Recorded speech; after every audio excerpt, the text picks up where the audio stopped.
Papa Francesco apre il Sinodo dei Giovani ai 266 padri sinodali l'invito a ravvivare la propria passione per Gesù e a contagiare i ragazzi rendendoli capaci di profezia. Giovani per il Vangelo è lo slogan dell'Ottobre missionario in linea con il Sinodo. Questa sera parte una nuova stagione di Missione Mondo, la veglia diocesana, sabato 20 a Carasco. Una comunità che si apre è la missione che sta vivendo la parrocchia di San Michele di Pagana, visitata dal Vescovo per la festa del Santo Patrono, in previsione l'apertura del giardino ai fedeli. Il fattore famiglia per una fiscalità più equa, assesse rilevante dibattito organizzato dal Forum delle Associazioni Familiari, il Comune interessato alla stesura di un piano sociale condiviso. L'ambiente non è una risorsa illimitata, bisogna capire entro quali limiti possiamo sfruttarlo, a dirlo il docente universitario Giorgio Bavestrello nella giornata diocesana del Creato.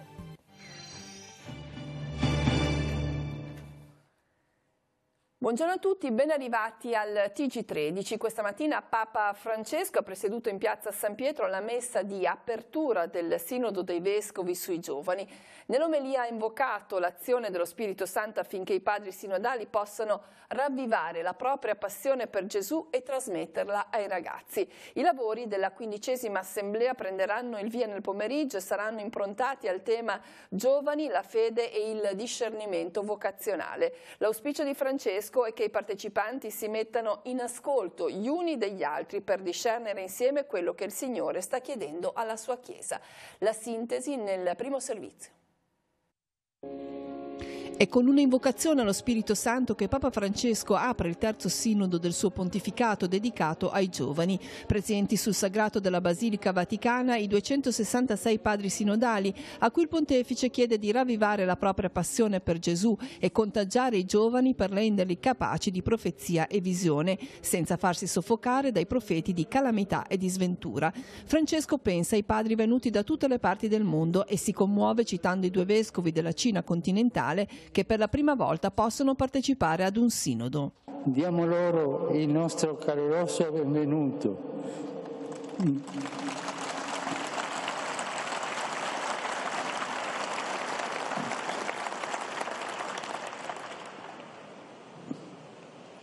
Dell'intero episcopato con il successore di Pietro è ancora più visibile grazie alla loro presenza. Uniti nella speranza cominciamo un nuovo incontro ecclesiale, auspica il Papa. La speranza ci interpella, ci chiede di lavorare per rovesciare le situazioni di precarietà, di esclusione, di violenza alle quali sono esposti i nostri ragazzi. I giovani, frutto di molte delle decisioni prese nel passato, ci chiamano a farci carico insieme a loro del presente con maggiore impegno. Poi lo sguardo del Santo Padre si posa sui 34 giovani tra i 18 e i 29 anni che partecipano al Sinodo come uditori e uditrici e interpreta così le loro attese. Essi ci chiedono e esigono una dedizione creativa, una dinamica intelligente, entusiasta e piena di speranza, e che non li lasciamo soli nelle mani di tanti mercanti di morte che opprimono la loro vita e oscurano la loro visione. Papa Francesco chiede ai padri sinodali di mettersi in ascolto gli uni degli altri per discernere insieme quello che il Signore sta chiedendo alla sua Chiesa. E badiamo bene che non prevalga la logica dell'autopreservazione e dell'autoreferenzialità, che finisce per far diventare importante ciò che è secondario e secondario ciò che è importante. Oggi pomeriggio alle 16:30 torneremo a collegarci in diretta con la Città del Vaticano per l'apertura dei lavori del Sinodo e la preghiera presieduta da Papa Francesco. La trasmissione sarà su Telepace 1 al canale 15 e verrà riproposta in serata alle 21 su Telepace 4 al canale 218. Ogni giorno inoltre su Telepace 2 al canale 85 trasmetteremo dalle 13:30 alle 14:30 il briefing di aggiornamento sui lavori del Sinodo che si concluderà il prossimo 28 ottobre. E anche la giornata missionaria mondiale si rivolge ai giovani, in linea con il contenuto del Sinodo dei Vescovi appena iniziato. Con questo tema parte questa sera su Telepace una nuova stagione di Missione Mondo, la rubrica che raccoglie le voci di tante persone, giovani e non solo, che portano nel cuore l'avventura dell'incontro con l'altro.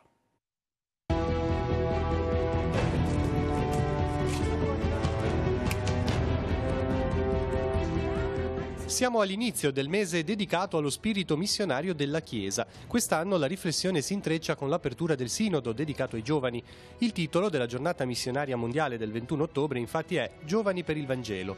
Lo slogan è stato scelto da Missio, l'organismo della CEI, e ha una duplice lettura. Innanzitutto si evince una valenza fortemente vocazionale in riferimento alla necessità impellente di giovani disposti a dare la vita per l'annuncio e la testimonianza del Vangelo. Dall'altra il richiamo alla freschezza dell'impegno ad gentes che riguarda le comunità cristiane nel loro complesso. La certezza che abbiamo, scrive Papa Francesco, è che la fede resta sempre giovane quando ci si apre alla missione. Citando l'illuminato magistero del suo predecessore, San Giovanni Paolo II, Papa Francesco ricorda che la fede si rinvigorisce quando si vive la missione da protagonisti. La missione dunque non è una questione, come dire, anagrafica. Si tratta di coltivare sempre e comunque un cuore aperto all'alterità, al mondo, un cuore capace di amare e di essere amato, affermando e testimoniando i valori del Regno.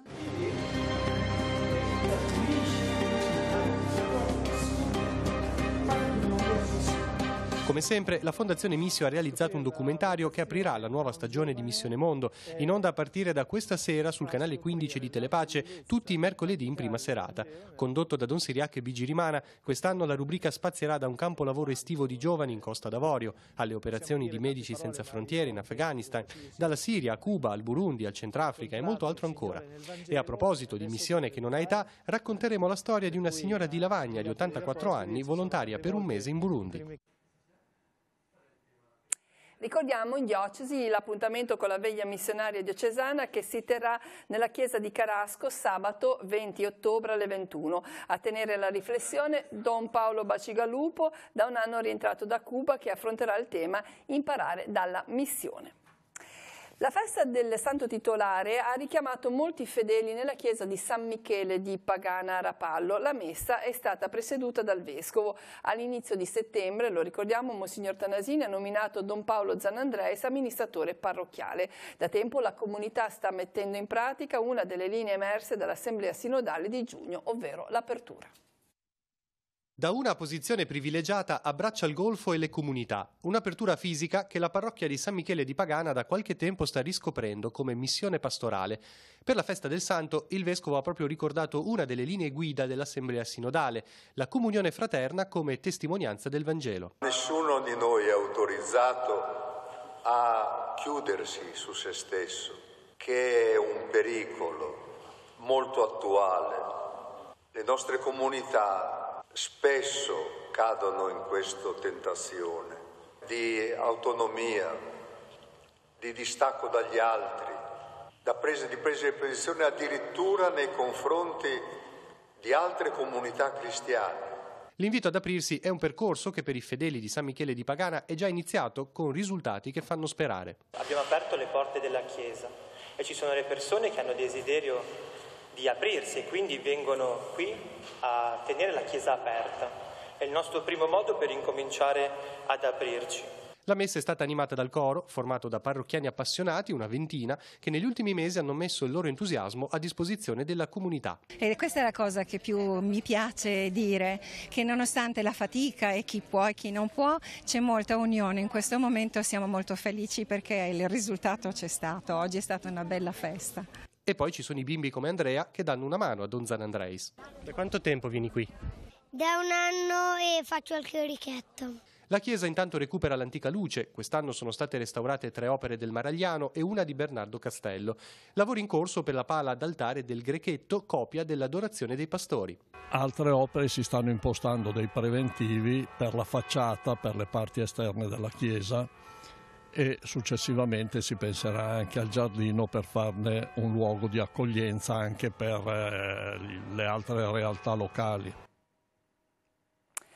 Ora veniamo alle notizie di cronaca con due maxi operazioni antidroga. Iniziamo con quella compiuta dai Carabinieri, vediamo anche la notizia sul nostro sito teleradiopace.com. I Carabinieri di Genova hanno svolto un servizio coordinato nei vicoli del centro storico volto al contrasto dello spaccio di stupefacenti e del fenomeno di degrado urbano.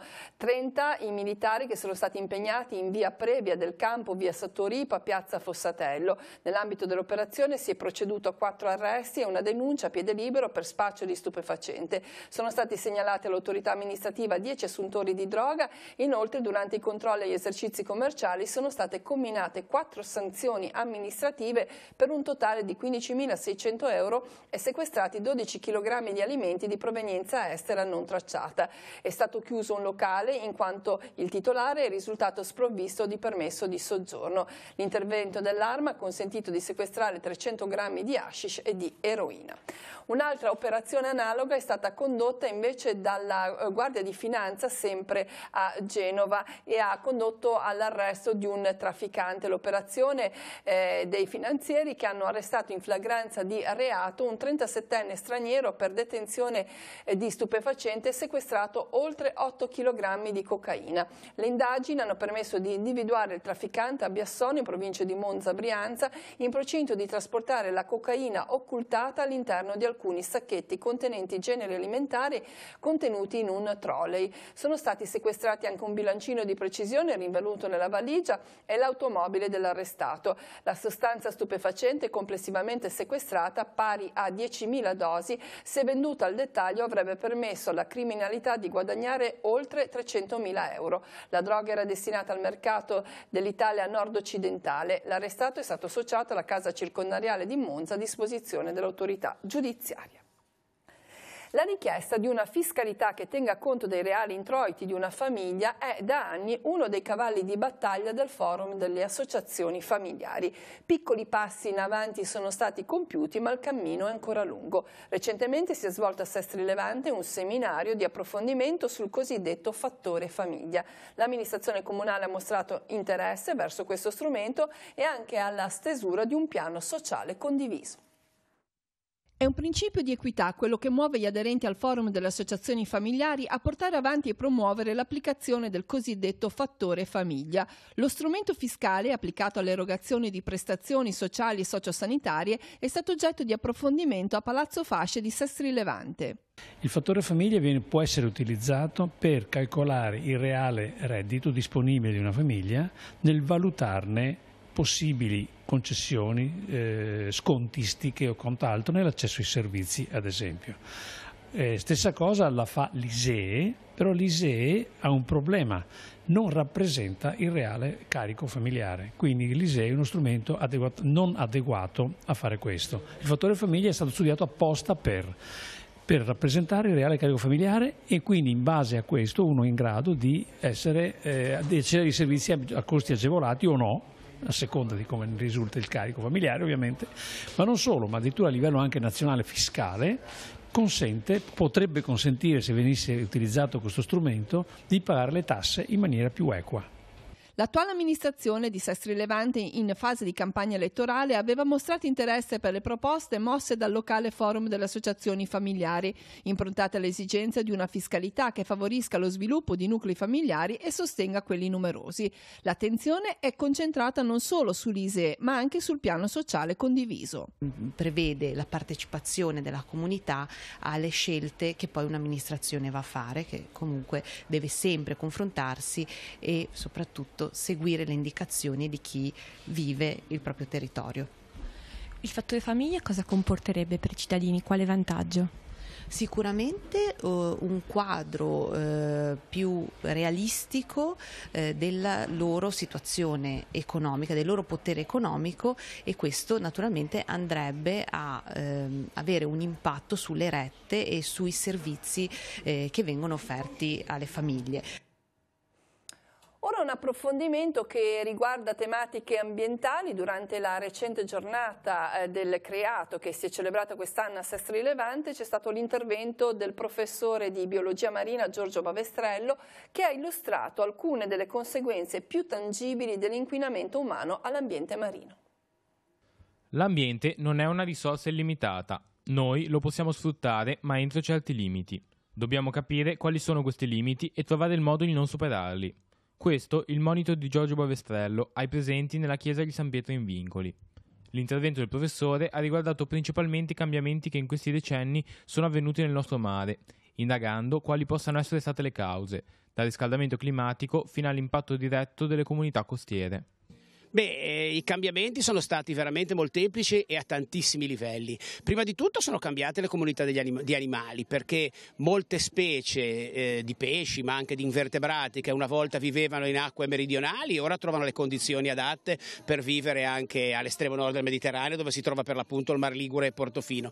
Altre specie addirittura sono penetrate dai mari tropicali, sia attraverso la soglia di Gibilterra, sia attraverso il canale di Suez, e si sono impiantate qui da noi. Naturalmente tutto questo ha prodotto dei riarrangiamenti dei rapporti nelle comunità marine. Poi gli effetti più impressionanti che ci sono stati proprio a partire dal 2000 sono state una serie di morie di organismi marini, la più impressionante di tutte proprio nella tarda estate del 1999, quando una massa di acqua calda sfiorò il Mar Ligure uccidendo milioni di organismi marini. Per fare un esempio, il promotore di Portofino era un sito tipico per la pesca delle spugne da bagno dei pescatori greci. In questo momento le spugne da bagno, a distanza di 20 anni, a Portofino sono totalmente estinte. Cosa possiamo fare noi per evitare il deperimento dell'ambiente marino? Le questioni sono a livelli molto diversi. Il riscaldamento globale è un fenomeno che dipende probabilmente da cause naturali, e anche quando si tratta di cause umane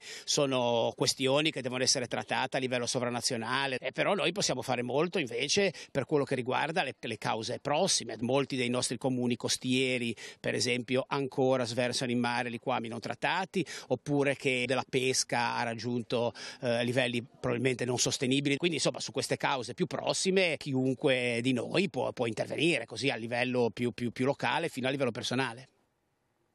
Rimaniamo in qualche modo in tema parlando di ambiente, in particolare di una pianta, l'olivo, che sta vivendo la fase della maturazione del prodotto, e allora andiamo a vedere qual è l'ultimo dato relativo al bollettino emesso dalla cooperativa Olivicoltori Sestresi. Nei comuni della costa l'infestazione della mosca olearia è presente. A chi ha effettuato il trattamento nella prima settimana di settembre, visto che le rese medie registrate in frantoio, è consigliato di attendere 28-30 giorni per iniziare la raccolta. Nei comuni di Chiavari, Lavagna, Sestri, Moneglia e il primo entroterra l'infestazione al momento risulta controllata dall'ultimo trattamento effettuato.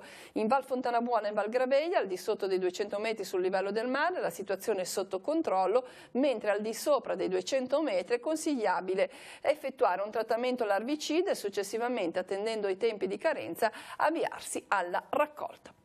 Ora sfogliamo le pagine dei quotidiani insieme a Marco Revello, poi ci rivediamo con tutte le altre notizie. A Riace l'accoglienza finisce agli arresti, questo è il titolo scelto da Avvenire. Sindaco e domiciliari, leggi violate senza lucro. Mimmo Lucano, sindaco di Riace, accusato di favoreggiamento dell'immigrazione per aver combinato matrimoni affidato senza gara al servizio dei rifiuti. Si apre il sinodo, la Chiesa riflette sui giovani, oggi Francesco dà il via all'Assemblea dei Vescovi.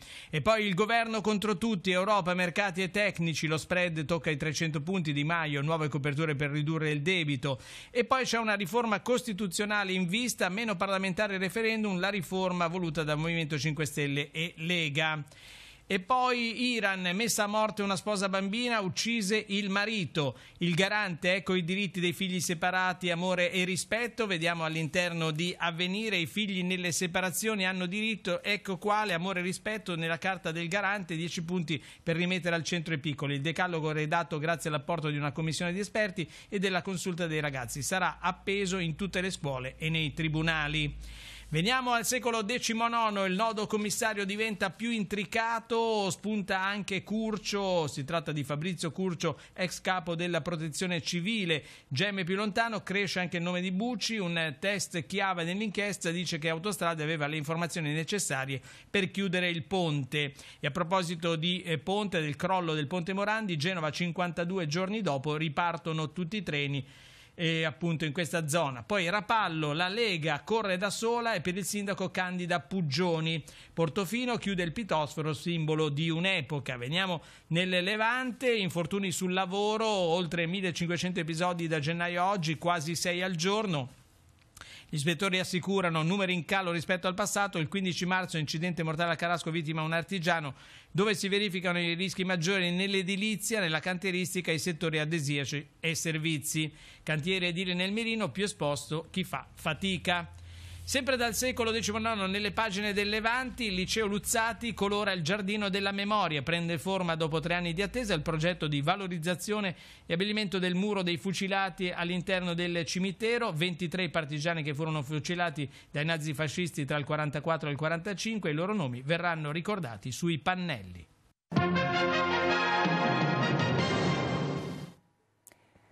Per le ultime notizie andiamo in redazione, oggi per noi Maurizio Garreffa. Grazie Cristina, un saluto a tutti. Andiamo a Zoagli. Il Comune ha avviato l'ultimo lotto di lavori in via Doge Vaccari, la strada che porta in località Casabianca. La ditta esecutrice è la CSP di Rapallo per una spesa totale di 286.000 euro.